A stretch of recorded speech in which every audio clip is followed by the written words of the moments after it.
What is up, everybody? Welcome back to Mike Drop Sports. We appreciate you for diving in here on what is this, Tuesday, Wednesday? Oh, Mike Tomlin Tuesday. Mike Tomlin had his press conference today. But however, the Pittsburgh Steelers stand pat, similar to a lot of other serious contenders inside of the AFC. And I want to know from you guys tonight, was that a good move, a bad move? Should they have went out and did some things? They did do some practice squad stuff. We'll talk about that.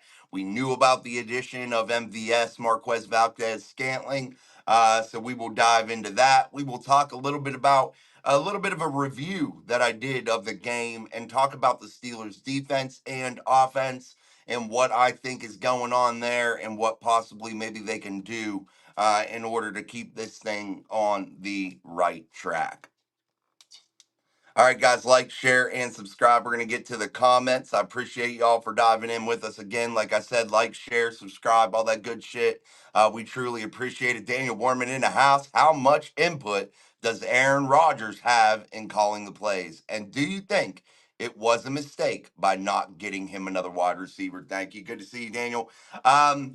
I'm not sure exactly how much autonomy he has, but let's face it, guys, he's a Hall of Famer. He's going to have a decent amount of liberties at the line of scrimmage, no doubt about it.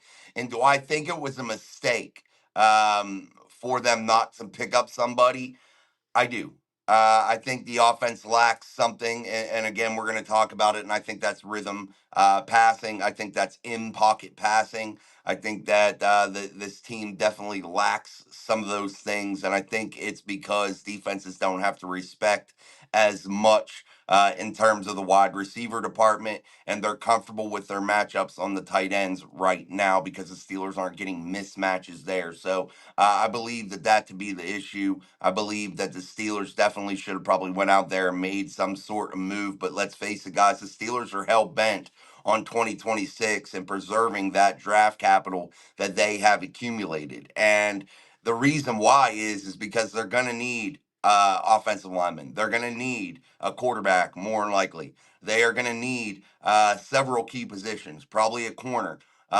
Several key positions that they're going to need, and they want to have a tremendous amount of draft capital in order to move up and go get a quarterback. And they want to have a tremendous amount of draft capital in order to still fill out the rest of the roster needs, even after they go get somebody in terms of a quarterback. So, yeah, I get why they stood pat, but I get that you could win now. Robert Rowe, the Jets have so many number one, first and second round picks. My hope is that they send one to the Steelers for Tomlin. That'd be freaking nice, Robert, wouldn't it? But yeah, they're right. That was the big news today. And I was just like Robert on this one. Robert made a comment about laughing about it, what they gave up uh, to send Sauce Gardner to the Indianapolis Colts, what the Colts gave up. And it's absolutely crazy because I think the Colts, they're a 7-2 football team. And you went out there and you made such a significant move. I don't think that move was needed in order for you to be competitive. And I think that it just buries the franchise eventually when you do some of those things on a consistent basis. What's up, Za Curry in the house? Good to see you, man. My Floyd is Pink 79 in the house. He says, well, Jason, you were right. We didn't do a trade for a wide receiver. Should Steeler Nation be upset we didn't do anything? Happy Tuesday. Um, I actually, I did say that I didn't think they were going to make a move. I did say that this week, and I was sticking by that. But man, I was hearing a lot of grumblings, a lot of things out there in the Steeler media world that I was thinking that they were close to something. And I do think that they were probably in the market. I do think that they were probably talking to teams pretty heavily. And some of those conversations I believe to be significant conversations. However, what I think is teams did not fold on their asking prices, and Omar Khan was looking for a deal. And I just don't think that he found that deal, and he wasn't willing, like I talked about, to separate from that 2026 draft capital that is so desperately needed in order to continue to repair this football team. I'm all about trades. I'm all about free agency, but I think they need to be done correctly. And I think Omar Khan has exhibited those things that say that he does this stuff correctly because uh, you don't overextend yourself, and he doesn't do that to the Steelers, and that's something that we got to appreciate. And the Steelers are going to be well prepared, and I think you need to build a team from within. I believe you draft your own players to start building your football team. That's how I personally believe things should be done, and I think Omar Khan follows that same same way of thinking.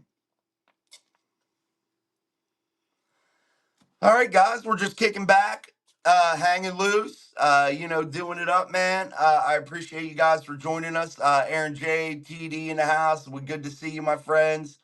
Uh, who else is out there? Daniel Barry Sports Highlights. Good to see you, man. Go Steelers. The Scott in the house. Yeah, there was nothing they could do without giving up picks, and they were going to give up picks, no doubt about it. But the significant pieces of draft capital that they've accumulated, guys, I agree with Omar here. I think you can get it done. Let's just hope that Marquez Valdez Scantling ends up giving the Steelers just that little bit of boost that they're going to need because he can make plays downfield, and that's something that the Steelers need to do. And I'm not talking about home run balls. I'm talking about in pocket rhythmic passes. That's what I'm talking about. When you look at the Steelers offense, guys, let's talk about this real quick because I wanted to talk about the defense first and what I saw them doing this week. And I didn't look at the numbers, so I'm not 1000% sure exactly how much zone and how much man coverage that they did run. However, I noticed a lot more zone coverage. So I want to talk about that, but let's dive into this offense a little bit first because I want to talk about something that I believe is holding this offense back, and that is the lack of in pocket passing by Aaron Rodgers right now. I believe the more you see him in pocket pass, the better this offense is. And they need more timing, more rhythmic type passing routes. They need to find those holes in the zone. They need to find those one on one matchups and exploit them in terms of rhythm, timing, passes. And I'm not talking down the field like bombs. I'm talking, short to intermediate. I'm talking intermediate middle. That's where I'm talking. Those places that are chain moving type passes. That's what I'm looking for out of this offense because I think it lacks it in a huge, huge way, in my opinion. Uh, you have no real timing here. You have no real rhythmic style of passing out of the pocket. And I believe that that's slowing this offense down. I believe that it's slowing down the run game. I believe that it's slowing down the offensive line's ability to develop and become a cohesive group also. And I understand the offensive line, and I agree 1000%. They got to be the catalyst in which drives this ship.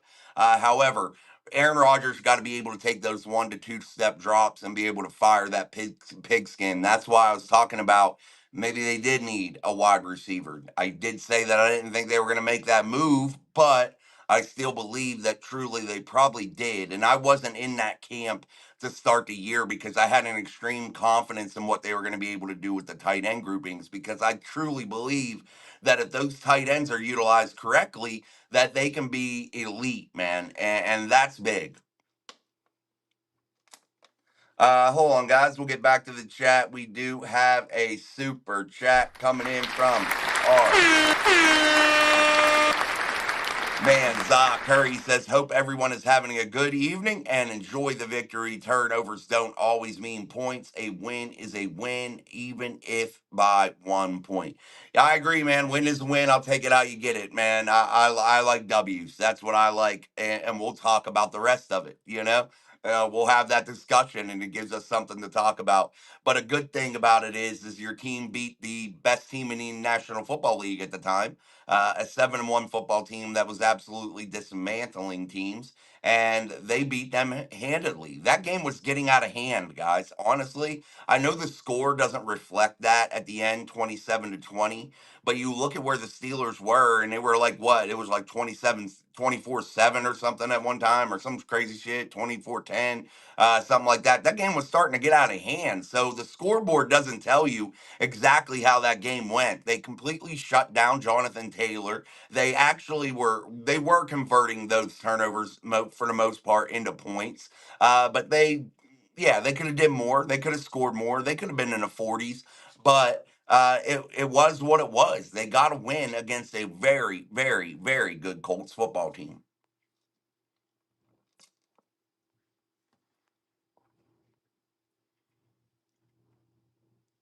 What's up, Tom Ford? Good to see you, man. Let's also celebrate Curry for 8 months of Mike Drop Sports membership. We truly appreciate you, Za. Thank you for your support all the time, man. Definitely much, much appreciated.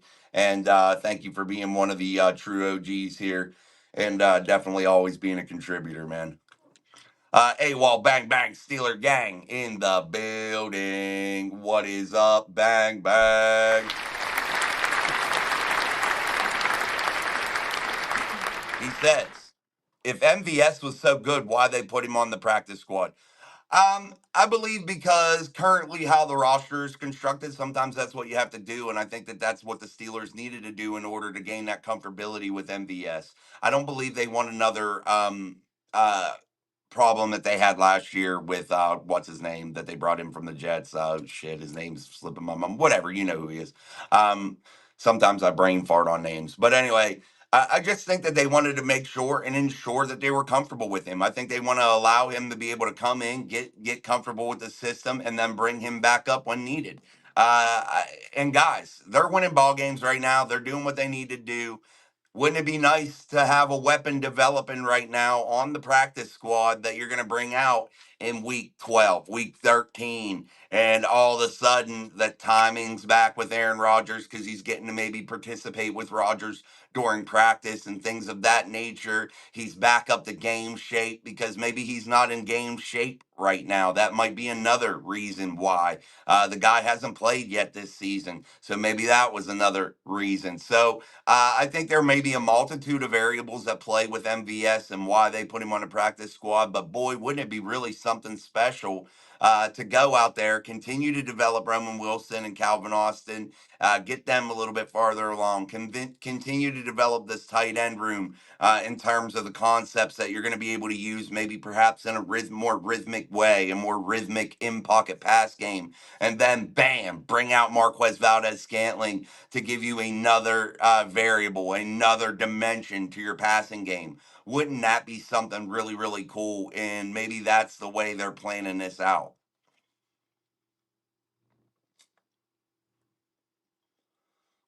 Oh, sorry, Robert. I was trying to bring up your comment. Robert says they played at least 70% zone. Yeah, I would say I don't know. Look at the numbers. I just rewatched things a little bit, and when I was looking at the defense, I did notice a lot of zone coverage, and we're going to dive into that. Let me catch up in the chat real quick, and we're going to dive into this defense and why I think that playing zone might be the best thing for them right now. Mark Malone says, yeah, MVS is going to stay on the practice squad. I'm pretty sure. Yeah, for now. For now, I would say he would, Mark. No doubt. 8 is anxious in the pocket because O line still isn't giving him time. 77 is still a turnstile.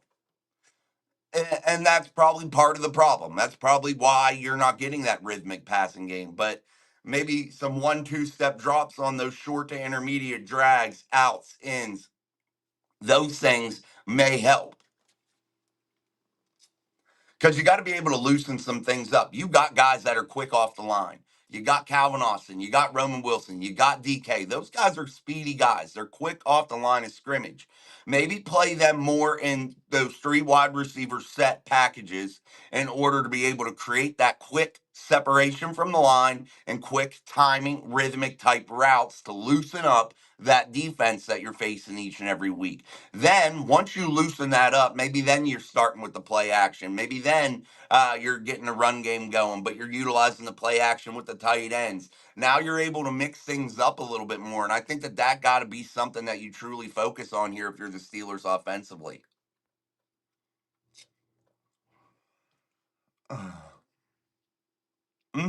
Pickens added again, costly taunting penalty. Yes, that brings up a good tweet from Cullen Dunlap of 93.7 The Fan. Continue to be amazed at the number of people convincing themselves that if the Steelers had kept George Pickens, things would be hunky dory and everything would have worked out great. Folks living in fantasy land. Absolutely couldn't agree with Colin more on that tweet. What a great tweet, because that's the truth. I've tried to explain it to fans, and fans don't want to listen, man.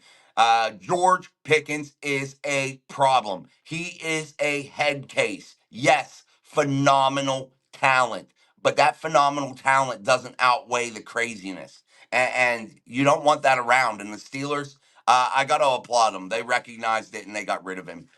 So thankfully that is the case, because I don't care about the talent. Sometimes those people just destroy football teams.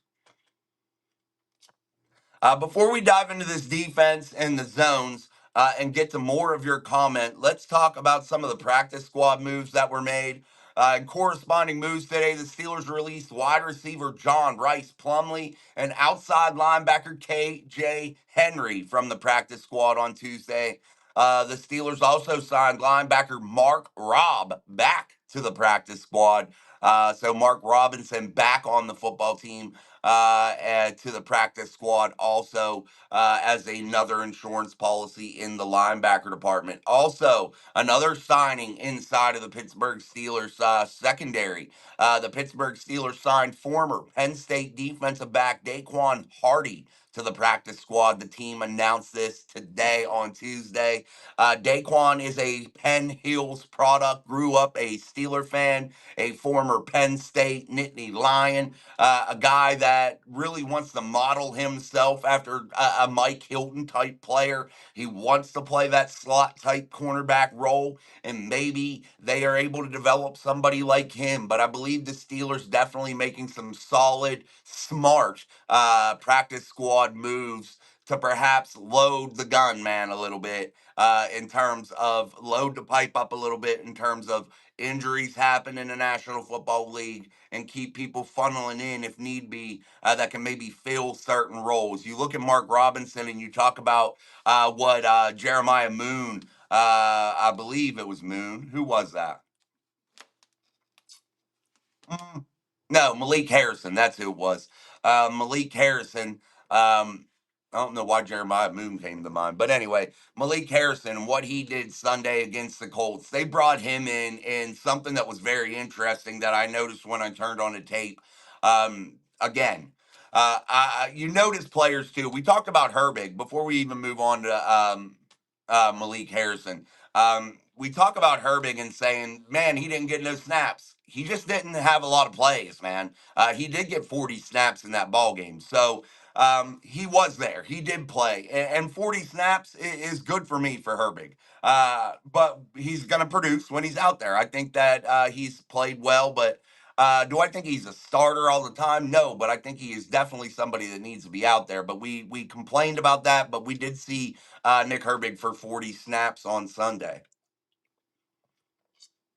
Also, we talk about Malik Harrison. What they did Sunday against the Colts was played a lot of three inside linebacker sets, which you don't typically see that now today in today's NFL. And I don't like to bore you guys with stupid X's and O's sometimes. But you talk about the defense and how it was set up. You don't see a lot of 4-3 stack type defense anymore in the National Football League. And that's what you saw Sunday. A lot of 4-3 stack type stuff out of the Pittsburgh Steelers. Well, maybe not a ton of it, but you saw it. I didn't mark down exactly how many times we saw it, but you did see that 4-3 stack with those three inside linebackers. And what they were doing was allowing Patrick Queen and Peyton Wilson the opportunity to play the pass, and they were having Harrison play the run and come downhill and be that run stuffer because they know Harrison isn't very good in coverage. So they were dedicating him to that run game. And after rewatching it, I thought that was very interesting. And I don't know how many people actually noticed that or if anybody's reported on that or not, but I noticed that on the game tape on Sunday. And I think that was something that you might see going forward, especially when you're playing good running games, i.e., the Chargers this week. I know their top two backs, Najee Harris and Amarion Hampton, the rookie, are both out, but they still are able to run the ball effectively. And I understand their two starting tackles and their guard are out right now, but they are still able to run the ball. So you got to respect that. So you may see that 4-3 stack again come out here very soon.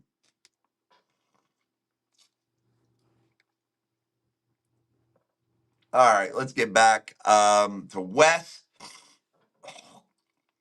Sorry, guys, I got a jib in. So I'm just hanging at the bar, hanging out with you guys, bullshitting. So that's why I'm like, I'm going to be comfortable. I quit being prim and proper on here. I don't care. I don't care anymore. Uh,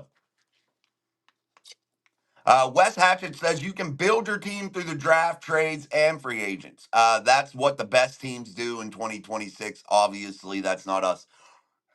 I think the Steelers are on the right path with it, Wes, and I agree. You utilize every tool correctly, but I think the majority of your ball club has to come through the draft, and that's player development. And I think that's a knock on the Steelers right now in terms of what they've been doing, lack of player development. And I know they have some that they've developed, no doubt, but I think they need to be better at that. There's our friend JD. What's up, big JD? Let's keep going in the chat, guys. I want to catch up. The highlights favor the Steelers. Usually it's about even unless it's a blowout. Lee J4. I think that MVS is going to work out a lot better than people are letting on. He and Aaron are very familiar with each other. I think that he is going to make plays. Yeah, I think that that's a possibility, Lee. No doubt about it, man. I think you're right. I think it's something that could happen eventually. I'm thinking week 13 or 12 or something like that. Matt Burton, we need to lighten up on Roman. He's still a rookie given his redshirt year. He will make good plays for us. I hope so. That was a real boneheaded move on Sunday, but you know, young players make boneheaded moves, guys. We have to be honest with that. And I think his tumultuous rookie campaign definitely hurt him big. And we'll see. But I'm excited about his growth, the more involvement that he's been getting. And I'm going to agree with Matt. I think some things are going to start to happen for Roman, and I hope they do because I want to see him succeed. I think that just benefits the Steelers. Zoc Curry, Grim Medusa says someone said he's better than CA3. If that's remotely true, we should be okay. I've never seen him play or his highlights is MVS fast like Calvin Austin III.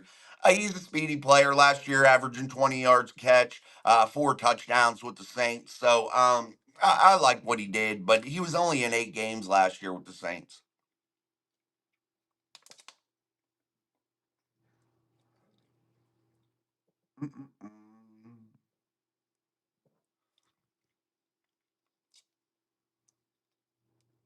MVS, once he learns the playbook, he'll be great for this offense. I still believe Calvin Austin is definitely number two. Thanks, buddy. Yeah, right now, let's just see how this all develops, guys. I think that they have the ammunition to develop something really cool. A wall, bang bang. Steeler gang, why do we have Roman Wilson and Ben Skoranek and Scotty Miller on the team? What have they done?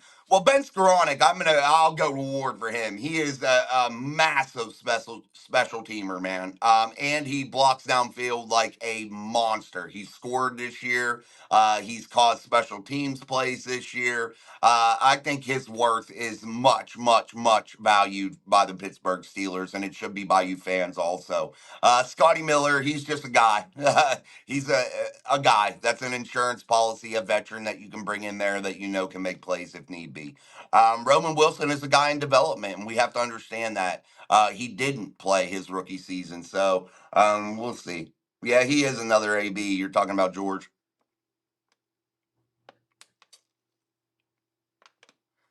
Sorry if anybody took Robert's advice on the 52.5 last night. That didn't hit. It didn't hit, but that's okay, baby. That's okay. We're not always right. He has a good one. Matt says we specialize in head case wide receivers. We do. Extra Black in the house. What's up, Extra Black? Good to see you, man. No teams were going to just give the Steelers a discount for a starting player. Teams were getting the most for their player. Yeah, and you can't blame them, Extra Black. I agree. I agree, but that's what they were holding out on. They were waiting for a discount, a goodwill type deal, man. Mm-mm-mm. Oh, let me spit my jib out. That way we can get rolling here a little bit more. I can talk a little bit faster. Mark a breakthrough blocks like crazy. We needed him back.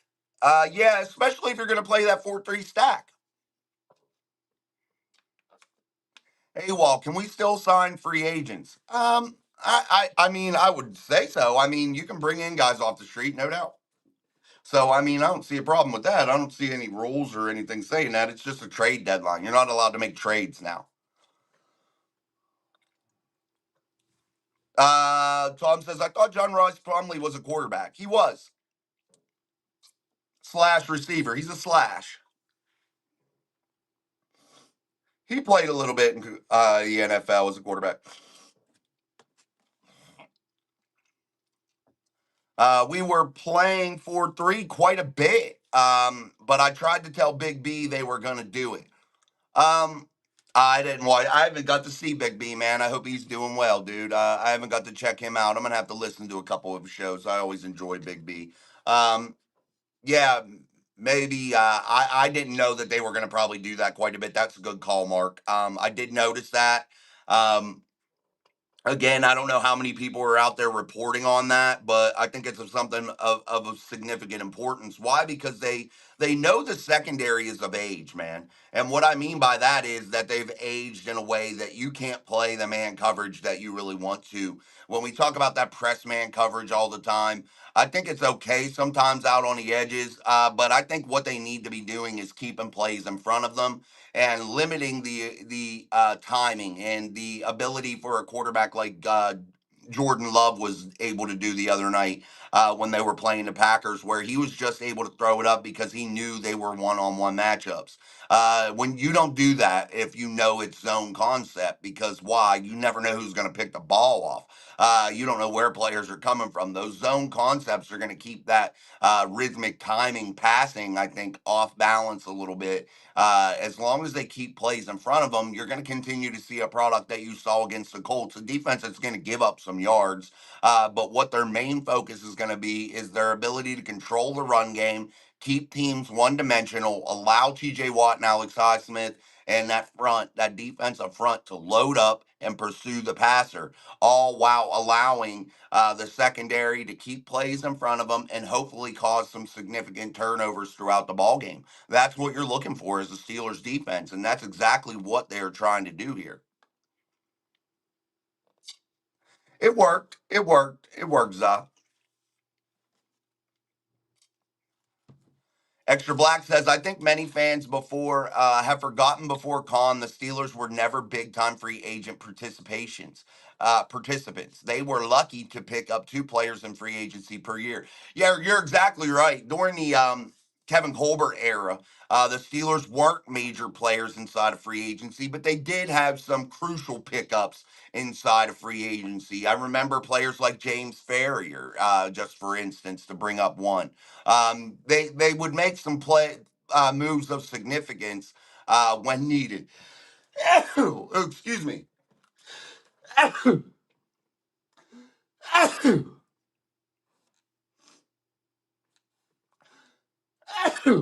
Oh, sorry, guys. I didn't want to sneeze in your ear as best I could. Damn, that was a sneezing fit.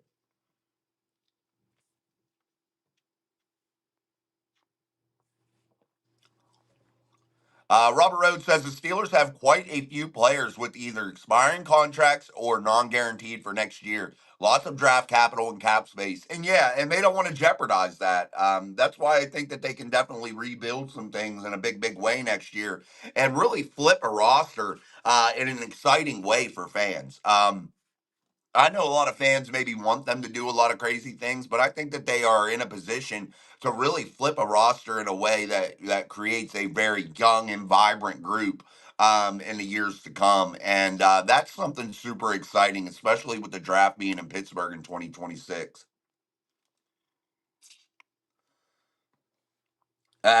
We love Mount Washington. AWOL says it's crazy. Darnell Washington gets open and he's that big. Another Gronk incoming. Yeah, and you've heard Aaron. He's the offense is better with him there.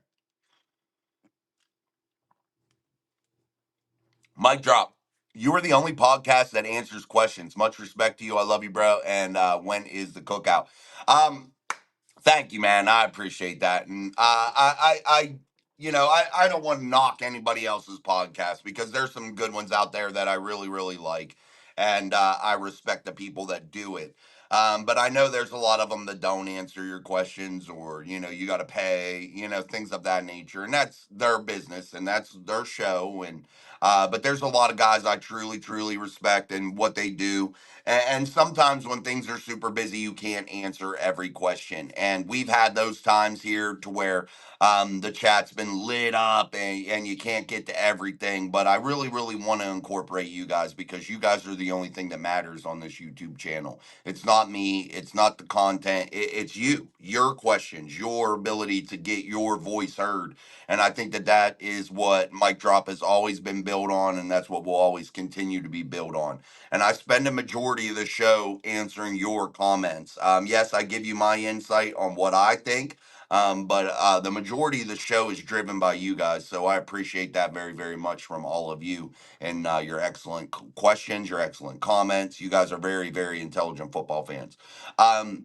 As far as the cookout, we might be able to tailgate because I think we are going to the Miami game. That's what it's looking like. Miami or Buffalo. That's what we're down to. I know it's not Cincinnati because we don't want to go to a 1 o'clock game. I would like to see the Cincinnati game though. I think it's going to be a pretty competitive game. But as it looks right now, you have Buffalo at a 4:25 start, and you have Miami at an 8:15 start, and the kids like the night games better. So and that's who I'm going for.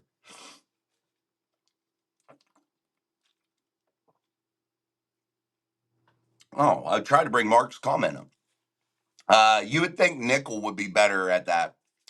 Yeah, but I like that 4-3 stack, and I don't think it's a true, they're not playing it as a true 4-3 stack base defense. It's a little bit mixed up a little bit here and there.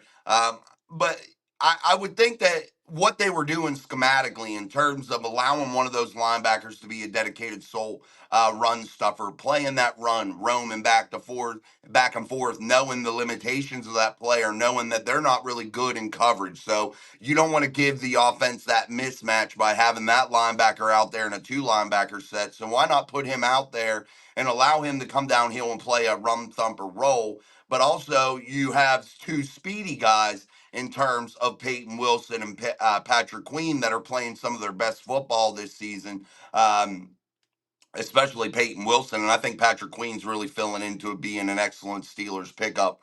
Um, but you're allowing those guys to play a little of both because they have the speed and the recognition to be able to identify run, pass concepts, and they're able to play both, and they're able to supply that pass game coverage that's needed inside of the middle of the field. And I think that that's what you're starting to see. Not only that, The Steelers have been really, really good at getting their hands up and blocking the passes, man, and putting the hands in the face of the quarterback. I don't think any team does it as well as the Pittsburgh Steelers in terms of getting their hands up and blocking passes. Cameron Hayward is the wizard at that, and I think Derek Harmon is coming along nicely. Keanu Benton understands it.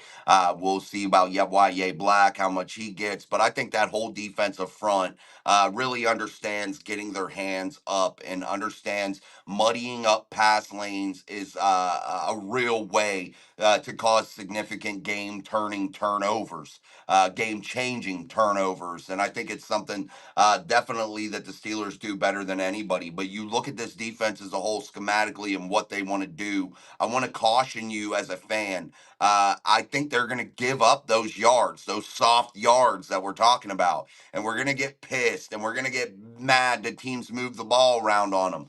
But I think what they're trying to just solely do is just so ultra focused on generating turnovers and stopping the run that's going to help them, and that's going to allow those turnovers to happen. I think at a better rate, a higher percentage rate, as opposed to going out there and playing some of your more DB friendly, DB heavy packages. Yeah, I don't like linebackers on the slot receivers. I hate that.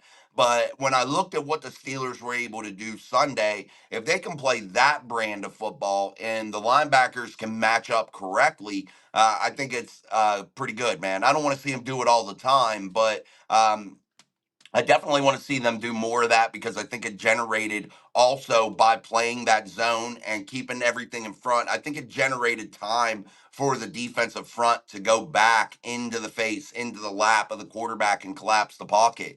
And we talked about that Colts offensive line. They had only allowed 9 sacks throughout the whole year on Daniel Jones. 3 interceptions for Daniel Jones throughout the year. So being able to get back and push that offensive line back in the way that they did has to be recognized because the defense was on a bad trajectory for the Pittsburgh Steelers. And to come out and do what they did in terms of pass pressure, in terms of turnovers. That was amazing what they did. And I don't know where they found that energy. I don't know why all of a sudden that happened, but I'm thankful it did. So we'll say if they can keep it up, yes. But I still think there's some genuine concern inside of that secondary in terms of pass coverage. I think there's still genuine concern having linebackers matched up on slot receivers and bigger, stronger, faster tight ends that are a real weapon inside of this league. So yeah, we'll see what happens, but I like what they did. AWOL says, and if they lose this week, do you think it's over for us? No, I don't think it's ever over inside of the AFC North in particular. But the National Football League has wanted to create a league in which every team is good and a league in which every team can win each week. And you see that, guys, every single week. And that's why I caution fans. The ability to go 16-0 or 17-0 is almost slim to none, man. That's why it's not been done very often. The ability to only have a few losses is ultra rare. Most teams are going to have good teams are going to have 4 to 5 losses probably a year right now. That's probably the range of solid playoff teams, 4 or 5 losses. And that's, a really, really good football team. But again, every team is so good. And I say this every week, and you guys probably get sick of hearing me say it. Everybody is good in the NFL. Everybody is good in this league. And you cannot discount anybody. No team can be discounted. And we talk about should wins or, teams that they should just annihilate. You got to look at matchups in this league, guys, because every team matches up differently against the Steelers. And I'm telling you, it's all about matchups because what happened Sunday? I told you I really truly thought the Colts was going to disintegrate the Steelers because of their record, because of what they did, because of how they've played this season thus far, the energy and momentum that they had coming into this game. But again, I looked at the matchups previously before we came onto the show, and I'm looking at the matchups and I'm seeing to myself, or saying to myself, the Steelers could win here. Maybe they could win there. I like this matchup. I don't like that much matchup. And as I went through the show, I kept weighing that in my head, and the matchups to me favored the Steelers in that particular game. I liked the matchups for the Steelers better, and that's why I picked them to win. And I'm not always going to be right on that. You're not always going to be right on that, but definitely that's what you need to look at each and every week because every team is good. Any team on the schedule can beat you. We talk about that Miami game, and they're reeling. We're like, oh shit, they should steamroll the Dolphins. I'm just using them as an example. Maybe they come in and get beat that night because of the matchups. Maybe the matchups aren't favorable. I don't know yet. I haven't looked at that game, but maybe at that particular stage of the season, the matchups aren't favorable for Pittsburgh at that time. But they might go and play the Buffalo Bills. Just this is an example, not a definitive thing. But just say a team like the Bills. You just saw it with the Colts. Maybe, perhaps, the Steelers match up better against the Bills than they do the Dolphins. You're talking speed, agility, you're talking schematics, you're talking everything, players in particular. But you're talking all these little things, all these little intricacies. And perhaps the Steelers go out there and, again, they lose to the Dolphins per se, but yet they beat the Bills. And you're like puzzled. Why in the world does that happen? It's because the NFL has created a league that is like no other professional sports league. Everybody is good.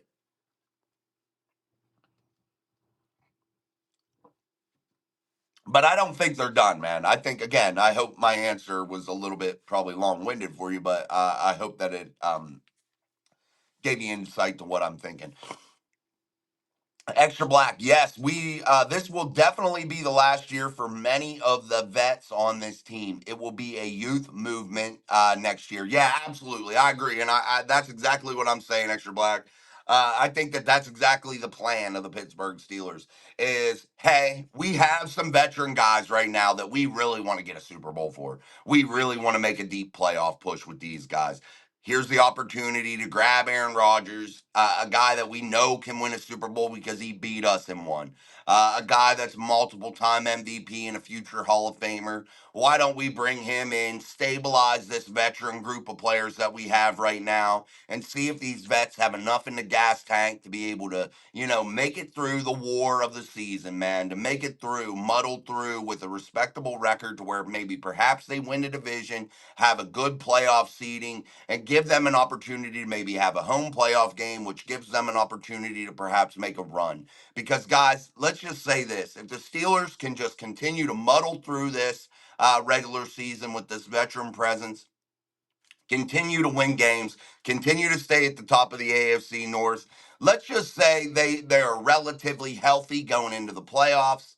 I like the Steelers better than any other team inside of the AFC conference once the playoffs start. And why do I say that? Because they are full of veterans.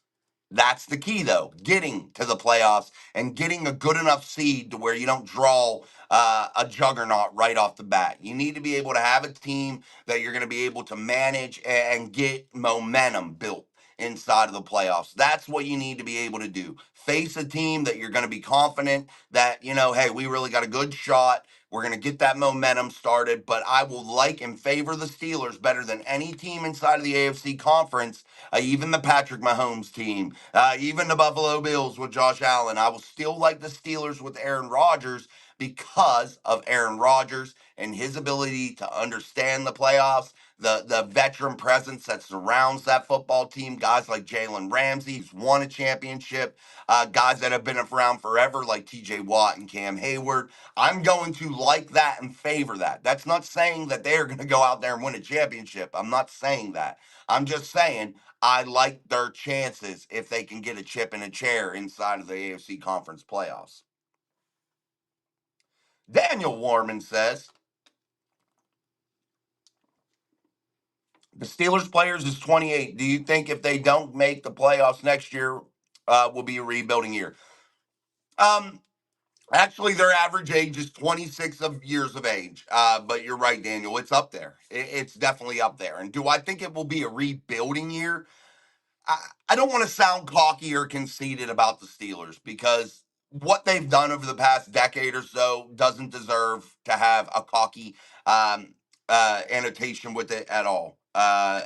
Not at all. You shouldn't be cocky when you talk about the Steelers at this point right now with what they've done. First round playoff exits, barely 500, missing the playoffs, just really subpar football over the last decade here. But when you talk about a franchise like the Pittsburgh Steelers, and people constantly say they're always in the conversation, they're always in that area to where they're always competitive. And you ask yourself why that is, and I think the answer is franchises like the Steelers don't rebuild; they just reload, they retool. They're always going to have some sort of a resemblance of a competitive football team, and that's because they don't ever allow their cupboards to become empty. And that's what we were talking about earlier, Daniel, when I said build through the draft, build through homegrown talent in terms of drafting players, developing them, and bringing them up through your system. That has to be your fundamental base, and that allows you to constantly be able to field a competitive football team because your cupboard is never fully bare. And that's the real lore or mystique about a team like the Pittsburgh Steelers that are always competitive. Guys, and you can go back through their history. Yes, they may not be winning playoff games or championships, but they're always in a playoff conversation. They're always with a chance to make the playoffs. They're always in that conversation, and a lot of that is because it's a stable franchise that understands building a football team isn't about going out there and constantly spending the most money and making the most ridiculous trades. That's not what it's about. And those teams usually are the teams that aren't in the playoff conversation year after year. Those are the teams that are usually bottom of the barrel teams. Then you have your middle of the road teams that, some years they're really good, some years they're really bad, some years they're just those teams that just can't seem to nail it down. But man, there's years that they are fucking awesome. So there's those teams. But you have your bottom layer teams that just are never good, i.e., Cleveland. Uh, then you have your top tier teams that are always good, man. And those teams, regardless of quarterback, regardless of wide receivers or defensive players, they're always in the picture. So that's just what I mean. Oh, you're all right, Daniel. I understood what you said, buddy. Hopefully I answered your question. Zach Curry, Grim Medusa, I can bring the TV if someone gets the games on the phone. It can broadcast over the TV. Joey Porter tailgates. We might get to meet him. Ha ha ha. Got a call off work. I'm going in the game, guys. So I'll leave the key to the car, man. You guys can have the car with the music and TV set up for the game if people want to be out in the parking lot and hang out. Go ahead, man. Hell, I'm down. I'm down to party, man. I will say this though, unless my wife comes or if we're not, like if we're staying down there, maybe overnight, I won't be able to drink. I would be able to have one beer before the game. Or one cocktail period before the game, and that's only because I will be having my children, and I wouldn't be able to do that. And I just would never put them in jeopardy in any way, shape, or form. So, um, I that wouldn't be Jason being mean or not being social because I'll still have fun and bullshit and party it up with you guys. It'll just have to be minus the drinking because I would have responsibilities to my children first and foremost. But if we're staying down there or if my wife's down there shopping or something and is going to drive home, then Jason will partay. Kevin Lynch, 5925. What's up, brother? If the Steelers go into LA and get this win, I like our chance to win the division. Yeah, I would too, man. That would be a 6-3 football team, a football team that is coming off of two signature wins. You look at the Colts, you look at the Patriots, you look at the Vikings, you look at then the Chargers. That would be four signature wins, in my opinion, throughout the season. You also have to look at the Cleveland game because their defense is absolutely stellar. So you can say that was a signature win. I just believe there was a lot there that can go. Hold on, guys. We had some gifted memberships. Thank you, JD, for gifting 10 Mike Drop Sports memberships here tonight. Always a big fan of the show, and we appreciate JD, and we are a big fan of JD. Thank you, man. Chad Emper, Malachi Smith, Thomas Darty, Adam Vinnick, Fear to Beard, Christian Alexander Monzi, Nameless Current, Dave Schuler, Lexi, Nathaniel Sampson, all received Mike Drop Sports memberships. Those are 99 cents a month and an excellent way to contribute and help us out here at the channel. Again, I am saving Mike Drop Sports money right now to buy an elaborate computer setup, which is going to take Mike Drop Sports to the top because we have the mics. We have the soundboards. We have the program. We have the lighting. We have nice, expensive lighting. We have everything except for the computer that we need. And that's what we're saving for right now. So 99 cents a month is an excellent way to help contribute to the channel. And again, you can find that in your couch cushions. That's only every 30 days, $1. And that is a definite good way to help us out here. And that's what we're aiming for next. And I think that's going to take us to that next level. It'll allow me to control things a little bit easier without a producer here and be able to do that. It'll be a lot better for adding guests into the show and things of that nature. I can do that now, but man, will that be really, really nice. Also, we had another super chat coming in from our friend Za Curry, second super chat of the night from Za. We truly, truly appreciate that. Thank you, Za. Sheba Dog saying, "Hey, you, greeting joyfully." Hey, who's Sheba Dog? I don't know who that is. Who's Sheba Dog? Get your 3 desktops so you can look up stats on a different screen on the fly. Well, here's the thing, guys. I had, which I still do, I have my Hewlett Packard laptop, but it's just not good enough anymore. I can't really do much on it, and it doesn't load up fast enough. So I'm going to get rid of that. Also, I have a very expensive gaming computer over here that was working but absolutely crashed. So I may just get another motherboard for that and restart using that because it has excellent graphics, excellent computing power and all that kind of stuff. So I'm not a computer guru, but that's always an option too. But I'm looking to probably just trade these things in if somebody will give me some value on them, or I'll just keep them and then get a nice big like MacBook or something. And then I'll get something little to look up statistics and stuff. I also have monster TV screens already here that I'm going to be able to hook into. So I will be able to hook up the laptop to the TV also. So I'll be able to have multiple windows up. So I'll be able to do all the statistics, everything of that nature also. Just like how I'm bringing up statistics and things now on here and giving up different graphics at times. I'll be able to do that to a way, way, way better and bigger degree. So yeah, thank you, man. I appreciate that so very much. Let's get back to the chat here. We left off with Robert Road. Make the other team have to sustain long drives versus giving up so many big plays. Yeah, and that's the whole premise of keeping things in front of you, man. I know it's the antage that we hate to say, the bend but don't break antage, but it is what it is. And I think that that's with the age of what the Steelers players are, their athletic ability right now in this stage of their career. I believe that bending and not breaking is absolutely what they have to do. And that's going to just give opportunity for turnovers. And that's what the Steelers have to do in order to win football games, guys.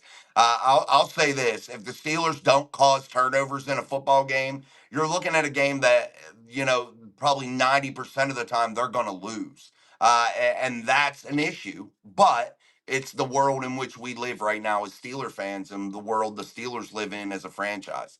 Extra Black, I'm in California. We'll definitely be at the Charger game. The Steelers fan base has no rivals 100. Awesome, man. I'll be looking for you on TV, Extra Black.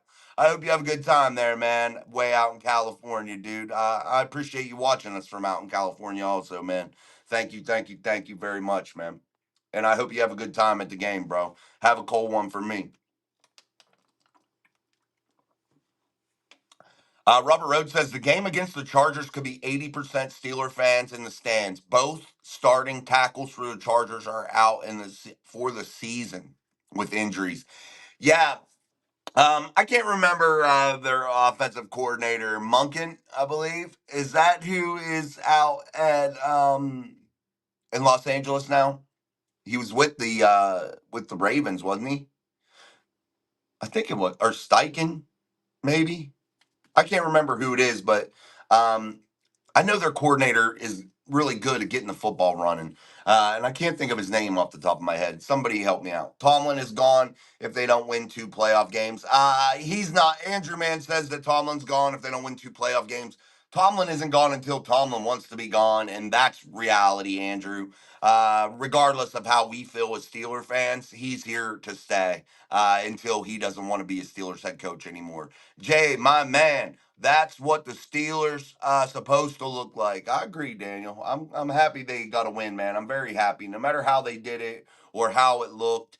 Again, guys, I don't think the score was indicative of that game. You look at that football game again and rewind that tape. The Steelers dominated that football game.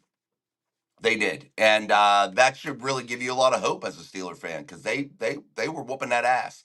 They were curb stomping the Colts. Grim Medusa, that's okay if we can hang for a little bit. That's fine. We'll figure it out. Yeah, amen, man. And again, I'm fortunate in this life, and I may be able to um, probably just stay down there. We'll see. Um, God blesses me beyond belief, man. I try to do things in a good way in terms of taking care of those gifts. But maybe we could stay. Maybe, just maybe. We'll see. But school and kids and stuff. And last night, man, my son woke up. It was like 1 in the morning the first time, and JD the champ coming through like normal. Amen, man. We love it. You too, Grim. You too, but my son, the first time he woke me up was at like I think 1 o'clock or 1:30, and he said, "Dad, I threw up," and I was like half asleep, and I thought it was just like sometimes you just get sick a little bit, you throw up, get back to bed, and you feel okay. And I'm like, "All right, buddy, go back to bed. We'll see how you are in the morning." He woke me up like probably an hour and a half later, and I mean, he had throw up everywhere. It was a mess. He said that he'd been throwing up nonstop, and I was like, "Buddy, you have to tell me those things." Like, I would have woke up immediately, but I was up at like 2:30 in the morning until you know 5:45 when I had to get my other son up for school. Then my youngest was still sick. I had to give him medicine. So Jason is running on no gas today. That was another reason I had to have a big jib before at the start of the show. Nicotine giving me a little energy. And I already had 2 coffees today, so I can't exceed that limit. And man, so I hope my little guy, he's feeling better now. He's not so little anymore, but 10 years old, going to be 11 here in January. So yeah, he was not feeling good, and that's what I had to be on dad duty. Get your 3 desktops. Oh, we did that. Those are worth fixing. If you know how to fix them, man, I'll send them to you. If you know how to fix them, brother. Kevin Lynch, 5925. Let's get a few more comments here, guys. We've almost reached that hour time limit that we set for ourselves here. I don't mind going over, though. You guys are absolutely awesome. And you guys are my family here, really. Honestly, I really don't have a lot of friends. I don't go out and hang out and like I've always told you guys. So bullshit with you guys is like my friends. That's who I bullshit with. I don't bullshit with a lot of people. Only like sports people that I like coach with and stuff. Other than that, I don't really have a bunch of friends. Do you think Rodgers comes back for another year if we win a playoff game? That's from Kevin Lynch. I think the dynamic there is this. I think if Aaron Rodgers reaches an AFC championship game and they are ultra competitive in that game, to where you're looking inside of that franchise and you're saying, we are a piece here or a piece there that is going to set us over the top to where it's a slam dunk. We know we're going to be in the hunt for a championship. I believe then Aaron Rodgers comes and gives it one more go. And I believe it to be at another discounted, heavily discounted rate, just similar to the contract. I think they just do it again and keep him there for that. But I think that that's the only way. Say they go and they get bounced in the first round. I think Aaron's done. I think that'll be it for him. I think that'll be the end of the road. But we'll see. Again, I think it has to be an AFC championship game. I think they have to be super competitive in that game. I think it has to come down to a late like field goal or something to where they it could have went either way. And I think that's the only scenario in which Aaron Rodgers come back. Robert said Todd Monken. That's who I thought it was. Thank you, man. Uh, yeah, but he's always good and he always knows how to run the football. And that's, I'm not discounting anything, even with injuries out there. Roman is the OC for the Chargers. I thought it was Todd Monken or Greg Roman. Maybe it is. I don't know. Somebody I thought. Whoever it is, I can't think of their name. You're probably right, Matt. I don't know. Their name was eluding me. Just like several names here tonight have eluded me for some reason. I brain fart sometimes. Oh, okay. Monken took over for Roman. My bad. Oh, okay. Oh, thank you, man. Appreciate it, Zah. All right, guys, we're going to get up out of here. Thank you. I did set a challenge for tonight, and you don't have to do it right now. You can do it after it uploads also. I want to have you guys, yeah, that's who the Ravens OC is. Thank you. Yeah, that's who it is. So it must be Roman then. Yeah, whoever it is, I just remember them having a good run game all the time. Uh, that's why it's in my brain, and I just can't remember who the hell it was. So I trust what you're saying, definitely. But anyway, I put a challenge out there tonight, and I want you guys to, if you haven't already, I would really, really appreciate it. And I don't ask for a ton of favors. I don't sit here and beg you for super chats. I don't sit here and beg you for money or anything like that. The only thing I do beg you for is likes and shares. And that's where I want to set a challenge tonight. I want you guys to challenge yourselves to get 30 shares for the stream, 30 shares on this live stream, and go back through and share all of our content. I would truly appreciate that. Just share it on your social media real quick. If it gets one person to view it, that's amazing, man. Every little bit helps, and I truly appreciate it. So let's start to let's set that goal each and every night. We want 30 shares on the stream and we want 100 likes. Those are our two goals every night. There for a while we were hitting over that 100 likes. We were shooting for 200 likes. But we want to get back to that rhythm and back to that plateau there. To help us reach our goals here at the channel and try to get more people involved. And not because I just want it to be some money maker. Of course, money's always a side effect. And the channel growing would be awesome, no doubt. But really, what it's about is I would like more people like you guys in here bullshitting about football. And give everybody the opportunity to come in and have their voice heard to where they're not just making comments to where nobody ever answers them. I want you guys to come in and bring new people in that enjoy the conversation also.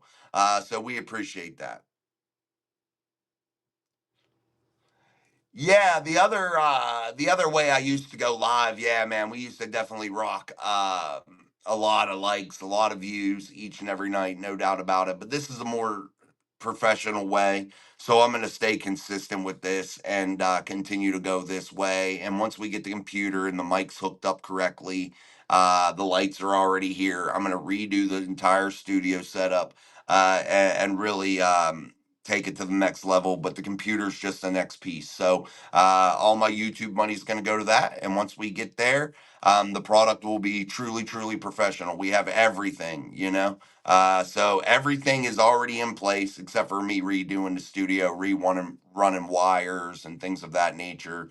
But the headset that I just ordered is wireless. So I'm trying to get everything to be Bluetooth. So really, only thing that are going to need to be plugged in are the these box lights that I have.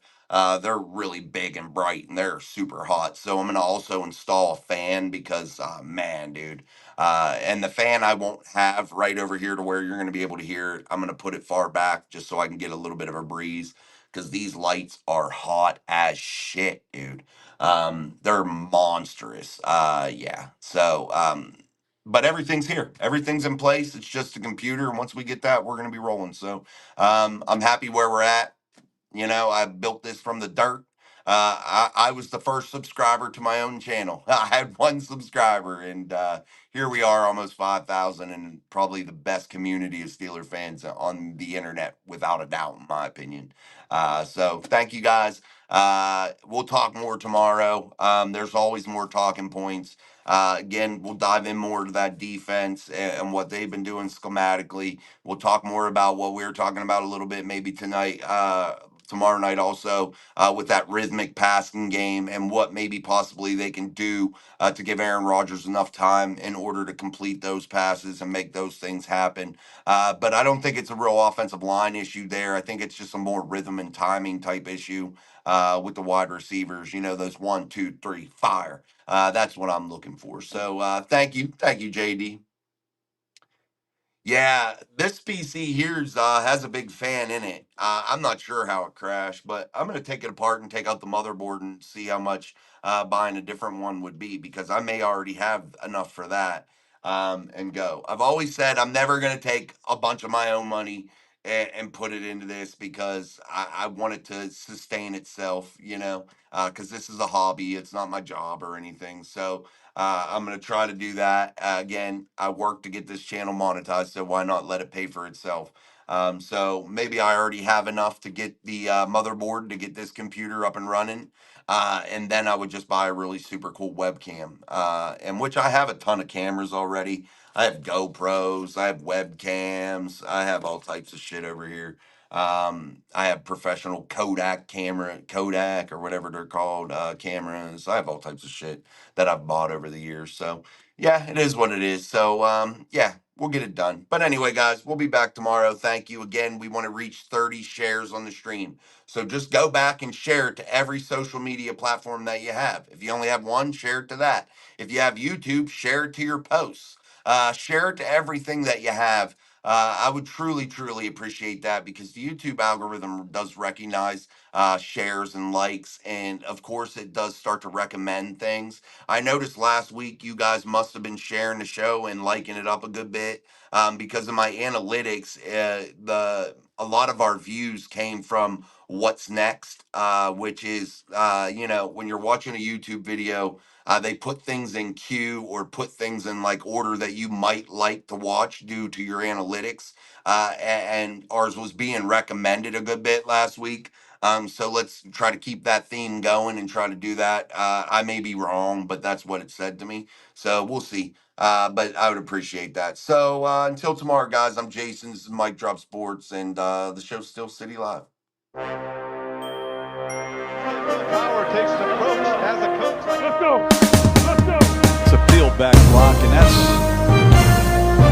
the guy that rolls his body around.